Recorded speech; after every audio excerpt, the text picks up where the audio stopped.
Hello my dear students, मैं देव आर्यन। दोस्तों, आज का वीडियो आप लोगों के लिए कुछ खास है। खास इसलिए कि आज हम बात कर रहे हैं एनटीपीसी और ग्रुप डी के मैथ की तैयारी कैसे करें। दोस्तों, किसी भी जंग को जीतने के लिए खास रणनीति की ज़रूरत पड़ती है और किसी भी एग्ज़ाम को ठीक उसी प्रकार से किसी भी एग्ज़ाम को क्रैक करने के लिए खास रणनीति की तैयार करनी पड़ती है हम लोगों को। और इस रणनीति को सफल बनाने में सबसे बड़ा अहम रोल निभाता है हमारा डेली रूटीन। तो चलिए हम रूटीन्स की बात करते हैं, किस प्रकार से हमारे रूटीन्स होने चाहिए, कौन सा किस टाइम में हमको क्या पढ़ना चाहिए। जब हम स्टडी रूटीन्स की बात कर रहे हैं, स्टूडेंट्स के उस रूटीन्स की नहीं जो स्टूडेंट्स के रूम में अक्सर दीवारों में या फिर स्टडी टेबल के ऊपर चिपका हुआ रहता है। अक्सर मैं स्टूडेंट्स के रूम में जाता हूं तो फिर देखता हूं कि उसके स्टडी लिस्ट में या रूटीन में चिपका हुआ रहता है कि 6 बजे सुबह बाथरूम जाना है, 10 बजे हमको स्नान करना है, शाम में 5 से 7 गंगा किनारे बैठना है या फिर किसी पार्क में बैठना है। अब वो अकेले बैठते हैं या फिर किसी और के साथ, ये कहना मुश्किल है थोड़ा, लेकिन हम उस स्टडी रूटीन्स की बात कर रहे हैं। तो चलिए हम स्टार्ट करते हैं स्टडी रूटीन्स किस तरह से होने चाहिए। जब मैं स्टडी करता था तो आप लोगों के पास एक कार्डबोर्ड ज़रूर रहता है। सब स्टूडेंट्स के पास इस टाइप के कार्डबोर्ड होते हैं और यहाँ पे सबसे पहले हम रूटीन्स लिखा करते थे। रूटीन्स कि हमें कौन से सब्जेक्ट किस टाइम में पढ़ने हैं। मान लीजिए सुबह हमको 6 से 8 मैथ पढ़ना है, 8 से 9 हमको फिजिक्स पढ़ना है, वगैरह वगैरह सारे सब्जेक्ट के यहाँ पे हम रूटीन्स लिख लिया करते थे कि हमको कितना बजे कौन सा चैप्टर पढ़ना है। फिर यहाँ पे हम लिख लेते थे होमवर्क। जब हमारा सोने का वक्त होता था तो फिर हम एक होमवर्क बना लेते थे कि कल जब हम स्टडी करने बैठेंगे 6 से 8 तो हमको किस चैप्टर का, हमको मैथ में है तो हम किस चैप्टर पे काम करेंगे। जैसे एवरेज, कल अगर हम बैठेंगे पढ़ने के लिए तो एवरेज चैप्टर पर काम करेंगे। इसी प्रकार से फिजिक्स में हम कौन सा चैप्टर काम करेंगे, मोशन हो गया या फिर लाइट हो गया। फिर इसी तरह से केमिस्ट्री वगैरह वगैरह और सब सब्जेक्ट यहाँ पे लिख लेना है। मैथ है हो गया तो मैथ में हम एवरेज पे काम करेंगे। कल अगर हम स्टडी करने बैठेंगे तो एवरेज चैप्टर को हम लेंगे। एवरेज में किस टाइप के क्वेश्चंस को देखना है, जो इसमें आपकी कमज़ोरी ज़्यादा है या जिस पोर्शन में आप वीक हैं तो उसको लेकर हम स्टडी करेंगे। और फिर हम दिन भर की स्टडी में करने के बाद हम देखेंगे कि कौन से चैप्टर, मान लीजिए कि एवरेज हमने कंप्लीट कर लिया, टिक आउट कर लिया हमने। मान लीजिए हमने फिजिक्स का कंप्लीट कर लिया, फिजिक्स में मोशन कंप्लीट कर लिया, टिक आउट कर लिया हमने। या फिर आप किन्हीं वजहों से या किन्हीं कारणों की से आप कोई चैप्टर्स कंप्लीट नहीं कर पाए तो उसको अगले दिन के रूटीन्स में यानी नेक्स्ट डे के रूटीन में आप उसको फिर से कवर दोबारा कर सकते हैं।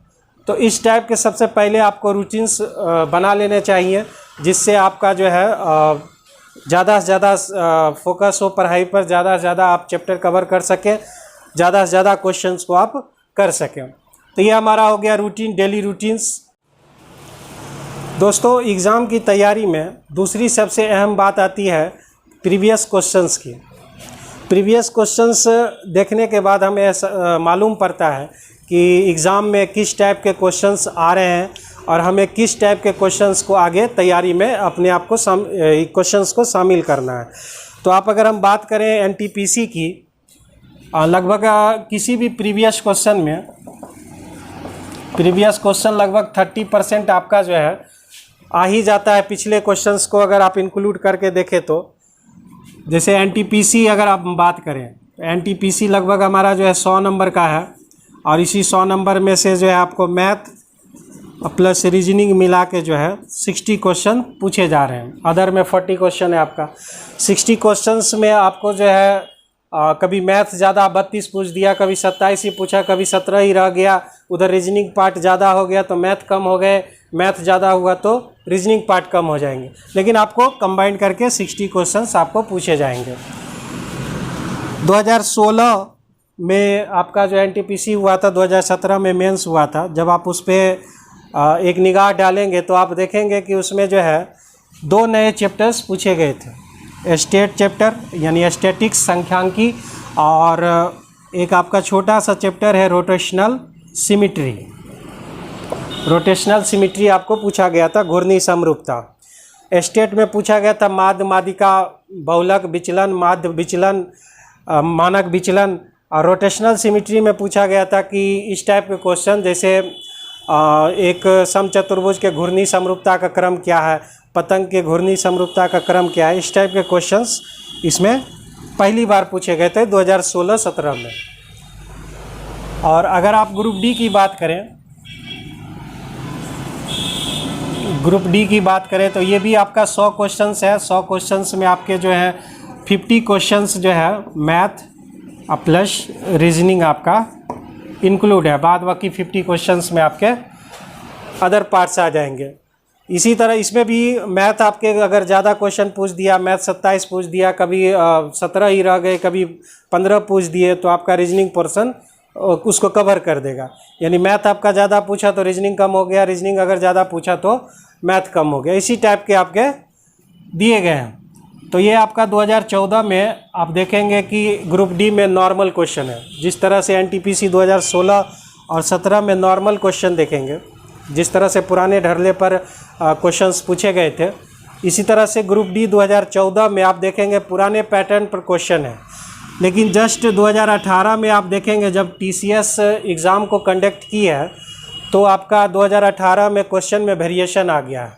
किसी किसी क्वेश्चंस को आप लेकर देखे होंगे तो आपको लग रहा होगा कि हम एसएससी सीजीएल मेंस के क्वेश्चंस को सॉल्व कर रहे हैं। तो क्वेश्चन में वेरिएशन आ गया है। बहुत सारे हार्ड लेवल के क्वेश्चंस भी आपको इसमें इंक्लूड हो गए हैं। तो अब हम देखते हैं, जब आप इस पर प्रीवियस क्वेश्चंस को देखेंगे तब आपको एक लिस्ट तैयार कर लेना है, कि एक लिस्ट तैयार कर लेना है एक निगाह डाल के कि जो है कौन से चैप्टर से हमको क्वेश्चन इजी पूछे जा रहे हैं, कौन से चैप्टर से हमको टफ क्वेश्चन पूछे जा रहे हैं, कौन से चैप्टर से आप जो है मॉडरेट क्वेश्चन पूछा जा रहा है। एक लिस्ट तैयार करने के बाद आप उस लिस्ट को जो है मिलाइए, देखिए उसमें जो है आपका कौन सा चैप्टर आपका वीक है, कौन सा चैप्टर आपका जो है कम स्ट्रॉन्ग है, तो उसके हिसाब से आप स्टडी की तैयारी शुरू करेंगे। अगर हम बात करें एलपी और ग्रुप डी की, 2018 की हम बात करें तो आप देखेंगे कि आपको कुछ वैसे चैप्टर्स का नाम लिखने जा रहे हैं जिससे आपको बहुत हार्ड क्वेश्चन पूछे गए हैं, जैसे time and work, pipe and cistern,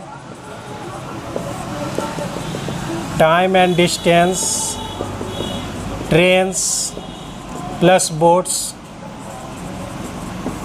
और एडवांस मैथ में स्पेशली आपका मेंसुरेशन, ज्योमेट्री और ट्रिग्नोमेट्री सबसे क्वेश्चंस ज़्यादा हार्ड पूछे गए हैं। अगर आप एनालिसिस करें तो ये 2 चैप्टर जो है आपका टाइम एंड वर्क और पाइप एंड सिस्टम, इसमें ज़्यादा लंबी कहानियों वाले सवाल पूछे गए हैं। बहुत ही टफ मॉडरेट क्वेश्चन कर करके जो है आप, जिससे बहुत सारे विद्यार्थी जो है उस क्वेश्चन को छोड़ दिए हैं, या फिर तुकबंदी करके उसको तुक्का मार दिए हैं, या फिर बहुत सारे बच्चों ने मेहनत भी की है, बनाया भी है, या बहुत सारे बच्चों ने छोड़ दिया है उसको। तो ये सारे चैप्टर्स जो है आपके 2018 में एलपी और ग्रुप डी में, चूँकि ये 2018 के एलपी और ग्रुप डी का सिलेबस लगभग सेम था, तो उसी पैटर्न पर हम लोग बात कर रहे हैं। इस चैप्टर्स, इतने चैप्टर्स को आपको एक बार बढ़िया से कवर कर लेना है, देखना है आपको कि आपका उसमें कितना आप दे पाते हैं उस चैप्टर्स को। तीसरी सबसे अहम बात आती है कि हम लोग चैप्टर वाइज एनालिसिस एक बार करके देखें कि कौन से चैप्टर से कितने क्वेश्चंस पूछे जा रहे हैं, कितने आने की संभावना है आगामी एग्ज़ाम में। तो हम चलिए बात करते हैं चैप्टर वाइज एनालिसिस की। तो दोस्तों हम देखते हैं कि चैप्टर वाइज एनालिसिस में हमको कितने क्वेश्चन किस चैप्टर से आ रहे हैं। जैसे आप ए सेक्शन में ले हैं न्यूमेरिकल मैथ में, न्यूमेरिकल मैथ में जो है चैप्टर्स आ जाते हैं fraction, simplification,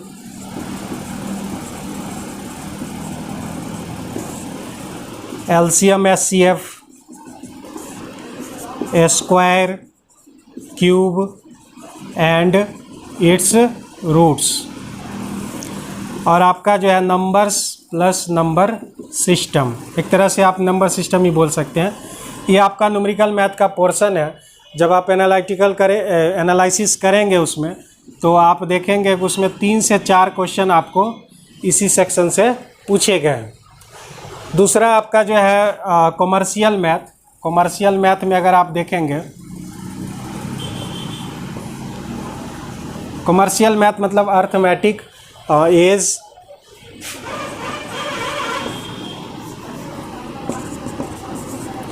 as, average, ratio and proportional, mixture, partnership, percentage, profit and loss, time and work, pipe and cistern, time and distance, trains, boards, और आपका एसआई और सीआई। इस अर्थमेटिक पर आप नज़र डालेंगे तो आपको जो है लगभग 12 से 13 क्वेश्चन आपको इसमें मिलेंगे इस पोर्शंस में। यानी आपका फर्स्ट में न्यूमेरिकल मैथ में आपका 3 से 4 क्वेश्चन, सेक्शन बी में आपका जो है 12 से 13 क्वेश्चंस। आप एडवांस मैथ देखें, एडवांस मैथ में, एडवांस मैथ मेरा कहने का मतलब हुआ ट्रिग्नोमेट्री हो गया, मेंसुरेशन हो गया, अलजेब्रा हो गया, प्रोबेबिलिटी हो गई, आपकी कोऑर्डिनेट हो गए, ज्योमेट्री हो गया। तो इस सेक्शन से आपको जो है लगभग 8 से 9 क्वेश्चंस जो है दिए गए हैं। जैसे ट्रिग्नोमेट्री हुआ, ट्रिग्नोमेट्री में आपका जो है एलिमेंट्री ट्रिग्नोमेट्री और आपका हाइट एंड डिस्टेंस, लगभग आपके 2 से 3 क्वेश्चंस इसमें आपको पूछेंगे ही। ज्योमेट्री हो गया, ज्योमेट्री में आपका सबसे मेन आपका जो होता है ट्रायंगल्स और सर्किल, तो 2 से 3 क्वेश्चन आप इसमें भी ले लीजिए। एलजेब्रा है आपका, एलजेब्रा में आपका 2 से 3 क्वेश्चन रहेंगे। कोऑर्डिनेट है, कोऑर्डिनेट में इस बार जो है 1 से 2 क्वेश्चन आप ले सकते हैं, कभी पूछा है कभी नहीं पूछा है। प्रोबेबिलिटी है आपका, प्रोबेबिलिटी में जो है ना के बराबर क्वेश्चन पूछे हैं या कभी कभार एक क्वेश्चन आपको पूछ दिए गए हैं। इसी तरह से आपका जो है मेंसुरेशन, मेंसुरेशन सबसे इम्पॉर्टेंट पार्ट है आपका। मेंसुरेशन में ज़्यादा क्वेश्चंस पूछे गए हैं, कभी 3 कभी 4 क्वेश्चंस आपको इससे देखने को मिलेंगे। फिर उसके बाद जो है हम बात करते हैं स्टेट की। स्टेट से आपका जो है एनटीपीसी, पिछले एनटीपीसी में जो है आपका 1 से 2 क्वेश्चंस आपको इसमें पूछे गए हैं, और डीआई में आपका जो है 3 से 4 क्वेश्चन, यानी अगर आप दोनों मिला दें तो 3 से 4 क्वेश्चंस आपको पूछे गए। यानी मेरा कहने का मतलब है कि न्यूमेरिकल मैथ में आपके 3 से 4 क्वेश्चंस आपको देखने को मिलेंगे। ग्रुप बी कॉमर्शियल मैथ में आपको 12 से 13 क्वेश्चंस आपको देखने को मिलेंगे। एडवांस मैथ आपको 8 से 9 क्वेश्चंस आपको मिलेंगे। स्टेट या डीआई से आपका जो है 3 से 4 क्वेश्चंस आपको देखने को मिलेंगे। तो ये आपका चैप्टर वाइज एनालिसिस है, जो आपको फोकस करना है इतने चैप्टर्स पर, जो आपको जो है profit and loss, time and work, pipe and system, time and distance, train, boards और एसआई है। एसआई से तो कम क्वेश्चंस इस बार आए हैं 2018 में, लेकिन सीआई से जो है हर सेक्शन में, हर पाली में जो है एक क्वेश्चंस आपको पूछ दिए गए हैं। वो भी आपका जो है पॉइंट से संबंधित क्वेश्चंस। ज़्यादातर आपको जो है ज़्यादा कैलकुलेटिव सवाल इसमें सीआई में आपको दिया गया है। आप सिंपल क्वेश्चंस को तो तेज़ी से कर पाते हैं, पॉइंट वाले बहुत सारे सवाल दिए गए हैं। तो आप एक बार अपने खुद से प्रीवियस क्वेश्चन का एनालिसिस ढंग से कर सकते हैं। चौथा जो मेन पॉइंट है हमारा, मॉक टेस्ट।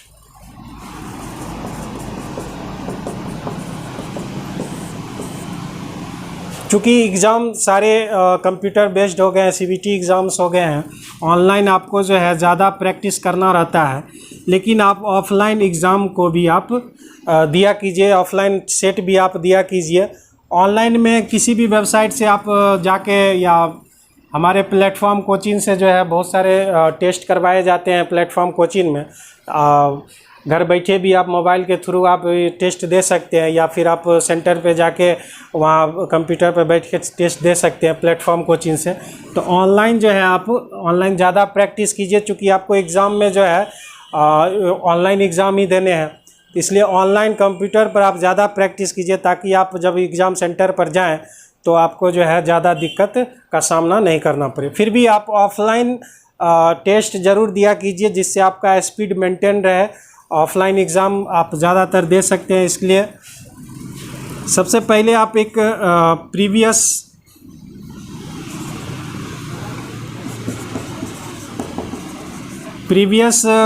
सेट ज़रूर बनाइए।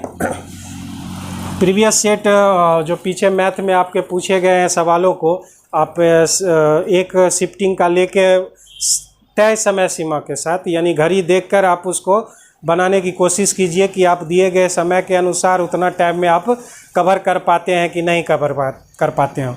तो इसके लिए हमको जो है प्लेटफॉर्म कोचिंग से जो है रुक्मणी प्रकाशन से 3200 प्लस वॉल्यूम 1 और 2700 प्लस वॉल्यूम 2 मैथ के जो है आपके बुक पब्लिश किए गए हैं बहुत से, वो आप उसको लेकर आप उसको बना सकते हैं इसमें प्रीवियस सेट में। इसके अलावा जो है आप जैसे मॉक टेस्ट हमने जो है 2 से 3 दिया कुछ टेस्ट, उसके बाद आप 1 से 2 टेस्ट आप प्रीवियस सेट का दीजिए, प्रीवियस सेट। और मैं कहूँगा कि सप्ताह में 1 दिन आप एसएससी पीटी का भी टेस्ट दें, एसएससी पीटी का, क्योंकि आप क्वेश्चन देख रहे हैं कि ज़्यादातर मॉडरेट क्वेश्चंस हो रहे हैं जो एसएससी से रिलेटेड क्वेश्चंस हैं। तो आप सप्ताह में कम से कम 1 दिन एसएससी पीटी का भी क्वेश्चंस बनाइए, ताकि आपको अंदाज़ा मिल सके कि आप कितने पानी में हैं और उसको आप बना भी सकें। और फिर इसके अलावा हम आपको बताएंगे कि आप चैप्टर वाइज टेस्ट भी ज़रूर दें। जैसे अगर आप हम कहेंगे आपको कि कम से कम दिन भर में मैथ मिनिमम एटलीस्ट आपको कम से कम 3 घंटे देने ही चाहिए मैथ पर आपको। जैसे 3 घंटे, जैसे मैं 6 से 9 मान लीजिए सुबह में हम पढ़ रहे हैं, तो आप 6 से 8 चैप्टर पर चैप्टर के कॉन्सेप्ट को क्लियर करने की कोशिश कीजिए, और 1 घंटा आप जो है आप प्रीवियस क्वेश्चंस पर दीजिए।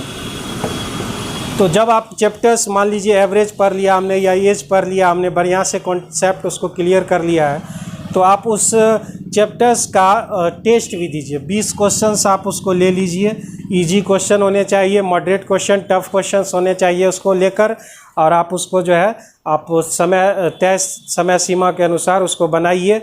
अगर आप उसको बेहतर तरीके से बना पाते हैं तो आप समझिए कि उस चैप्टर्स को आपका पकड़ बन चुका है। अगर आपको दिक्कत होती है तो फिर से दोबारा उस चैप्टर्स पर आपको ध्यान देने की ज़रूरत है। चलिए अब 5वें पॉइंट की ओर हम लोग आगे बढ़ते हैं। 5वां पॉइंट में हम बात करेंगे बुक प्रेफर्ड की, यानी आपको कौन से बुक्स खरीदने चाहिए, कौन से बुक्स लेकर आपको तैयारी करनी चाहिए, इसकी हम बात करेंगे। जहाँ तक बुक प्रेफर्ड की बात है तो दोस्तों मैं पहले ही आपको हम बता चुके हैं कि सबसे पहले आप जो है प्रीवियस मैथ यानी प्रीवियस क्वेश्चंस आप ले लीजिए। पहले ही हम कह चुके हैं कि 3200 आपका जो है प्लेटफॉर्म से 3200 मैथ प्लस आ रहा है, और एक 2700 प्लस वॉल्यूम 2 वॉल्यूम 1 वॉल्यूम 2 करके प्लेटफॉर्म कोचिंग से ये बुक निकल चुकी है। तो आप उसको जो है लेकर स्टडी कीजिए। आप एसएससी का भी ले सकते हैं, एसएससी पीटी, कोई भी पब्लिकेशन का जो आपको बेहतर लगे उसको लेकर आप प्रैक्टिस कीजिए। इसके अलावा मॉडरेट क्वेश्चंस को कहाँ से हम उसको देखेंगे, तो उसके लिए तो मैं सजेस्ट करूँगा आपको कि आर.एस. अग्रवाल जो है, आर.एस. अग्रवाल वाइट कवर जो अभी मार्केट में आया है, वाइट कवर सिंगल राइटर, सिर्फ आर.एस. अग्रवाल उसमें लिखा हुआ रहता है। वाइट कवर आप देखे होंगे मार्केट में आ चुका है। तो आप इसके सेक्शन ए को तो बनाइए ही बनाइए, सेक्शन बी को ज़रूर बनाइए। बी में आपको जो सेक्शन बी में आपको मॉडरेट और टफ क्वेश्चंस दिए गए हैं, जिससे आप वो भी विदाउट ऑप्शन, क्योंकि ऑप्शंस रहने पर जो है विद्यार्थी तुकबंदी ज़्यादा करते हैं या फिर उसी 4 ऑप्शन में आंसर लाने की कोशिश करते हैं। ऑप्शन देने पर जो है विद्यार्थी के माइंड पर बहुत असर पड़ता है कि आप विद्यार्थी तुरंत सेट कर लेता है कि इसी 4 ऑप्शन में हमको किसी न किसी को लाना है, और वो कुछ प्रयत्न के बाद ला ही देता है मेरे ख्याल से। तो बी सेक्शन को आप उसको बनाइएगा विदाउट ऑप्शन, तो आपका कॉन्सेप्ट अगर जितना बेहतर होगा तो आप उसको बना सकेंगे। उसमें टफ क्वेश्चंस आपको दिए गए हैं। इसके अलावा जो है आप टेस्ट सीरीज़ के लिए आप कोई बुक ले लीजिए, कोई किसी भी पब्लिकेशन का, या फिर आप जो है ऑनलाइन परचेज कर लीजिए आप किसी भी वेबसाइट से, प्लेटफॉर्म से, या फिर जो है बहुत सारे वेबसाइट ऑनलाइन टेस्ट सीरीज़ करवाते हैं, उसको लीजिए। और सबसे अहम बात है कि आप सेल्फ स्टडी जो है एक ग्रुप बना के, सबसे मेन आपका जो है एक ग्रुप बना के किसी ग्रुप में शामिल हो गए। जैसे बहुत सारे आजकल विद्यार्थी गांव में भी या फिर शहर में भी एक रूम लेकर 30-40 विद्यार्थी, 50 विद्यार्थी या 10 ही विद्यार्थी एक सेल्फ स्टडी करते हैं। वो सबसे बेहतर होता है। वहाँ पर आप मेरे ख्याल से टीचर से ज़्यादा वहाँ सीखते हैं, क्योंकि वहाँ पर अपने सभी मित्रगण रहते हैं वहाँ पे, तो इससे सबसे अटैच होने में और जो है क्वेश्चन पूछने में आसानी होती है। जैसे टीचर से बहुत सारे विद्यार्थी डरते हैं पूछने से, या फिर हिचकते हैं, संकोच होता है कि क्या मैं इतने विद्यार्थियों के बीच क्वेश्चंस पूछ पाऊंगा कि नहीं। लेकिन सेल्फ स्टडी में ऐसा कुछ बात नहीं होता है। आप जटाक से जो है कॉलर पकड़ के भी बोलते हो चलो इसको बताओ क्वेश्चन को। तो आप ऐसा फ्रेंड लोग सर्किल में जो है सेल्फ स्टडी जो है आजकल ज़्यादा महत्वपूर्ण हो गई है, और ज़्यादा सक्सेस भी देखने को लग रही है कि ये ज़्यादा सक्सेस भी है सेल्फ स्टडी। तो आप उसको जारी कर सकते हैं, कंटिन्यू कर सकते हैं। फिर हम नेक्स्ट छठा पॉइंट की बात करेंगे, स्पीड मैथ में कैसे बढ़ाया जाए। स्पीड बढ़ाने की ये स्टूडेंट्स की सबसे बड़ी समस्या है कि आप क्वेश्चंस बना लेते हैं लेकिन आपका स्पीड नहीं बन पा रहा है, कम से कम समय में जो है आप उस क्वेश्चंस को सॉल्व नहीं कर पा रहे हैं। तो उस पर हम चर्चा करेंगे कि स्पीड कैसे बढ़ाया जाए। दोस्तों, मैथ में स्पीड कैसे बढ़ाया जाए, ये बहुत सब लोगों का क्वेश्चंस रहता है। सबसे पहले मैं इसमें कहना चाहूँगा कि आपका अगर कॉन्सेप्ट क्लियर रहता है किसी भी चैप्टर पर, आपका बेसिक कॉन्सेप्ट अगर आपका क्लियर है तो आप जो है, अगर आपका कॉन्सेप्ट क्लियर है तो आप किसी भी ट्रिक को एब्जॉर्ब करने में सक्षम हैं, या फिर आप जो है मेंटल अप्रोच के द्वारा आप उस क्वेश्चंस को सॉल्व कर सकते हैं। तो आपको कॉन्सेप्ट इसमें सबसे बेहतर है कि आपको कॉन्सेप्ट क्लियर करने की कोशिश कीजिए। कॉन्सेप्ट आपका क्लियर रहेगा तो आप जो है खुद से भी स्टेप जंपिंग करके उस क्वेश्चंस को सॉल्व कर सकते हैं। स्पीड बढ़ाने के लिए दूसरी अहम बात है कि आप बेसिक कैलकुलेशन आपको जो है लगातार करते रहना चाहिए। उसको फास्ट कैलकुलेशन हो पाए इसके लिए आपको जो है ज़्यादा से ज़्यादा आपको जो है प्रैक्टिस करनी चाहिए। प्रैक्टिस ही आपका जो है सबसे मेन आपका स्पीड बढ़ाने में सहायक होगा। आप जितना ज़्यादा प्रैक्टिस करेंगे उतना ज़्यादा आपका स्पीड बढ़ेगा। और मैं तो कहूँगा कि आप स्पीड बढ़ाने के लिए लगातार प्रैक्टिस अपनी जारी रखिए। लगातार 2 से 3 सेट लीजिए। लगातार आप जो है तय सीमा से ज़्यादा, मान लीजिए किसी क्वेश्चंस को अगर हम आज 10 मिनट में बना रहे हैं तो आप 9 मिनट में बनाने की कोशिश कीजिए, फिर 8 मिनट में। लगातार आप प्रैक्टिस करेंगे तो आपका जो है कभी ना कभी एक ऐसा समय आएगा जो आप उसको चंद सेकेंड में भी क्वेश्चंस को सॉल्व कर पाएंगे। और सबसे अंत में हम बात करेंगे दोस्त कि बहुत सारे बच्चों की तैयारी के लिए जो है माँ बाप बहुत कष्ट झेलते हैं, या बड़े भाई जो है आपको कष्ट में देकर जो है आपको पढ़ाने भेजते हैं, और आप जो है गलत संगतों में आकर जो है अपना करियर बर्बाद कर रहे हैं।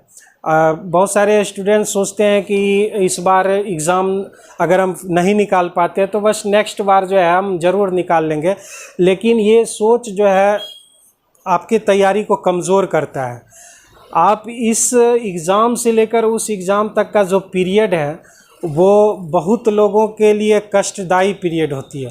आप तो 1 मिनट क्षण में सोच लेते हैं कि जो है इस एग्ज़ाम में नहीं तो अगले एग्ज़ाम में, लेकिन जो है आपके घर वाले जो हैं आपके लिए जो इतना सब कुछ कर रहे हैं उनके लिए ये पीरियड बहुत दर्दनाक होती है।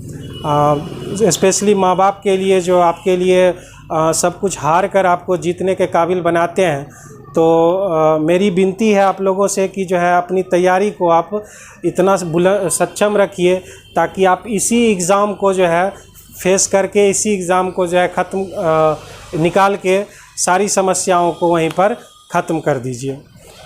और मैं अंत में यही कहना चाहूँगा कि अगर आप इस बार इतनी बड़ी वैकेंसी है और अगर आप इस बार लटक जाते हैं तो आपका सारे सपने जो है वहीं टूट जाएंगे, क्योंकि दिन प्रतिदिन जो है आपका एग्ज़ाम टफ़ होते जा रहा है। अगर आप इस बार एग्ज़ाम नहीं निकाल पाते हैं, मान लीजिए इस बार हम मेंस भी निकाल रहे हैं, तो अगली बार हो सकता है कि हम पीटी के काबिल भी ना रहे, क्योंकि ये कंपटीशन दिनों दिन जो है टफ़ होते जा रही है।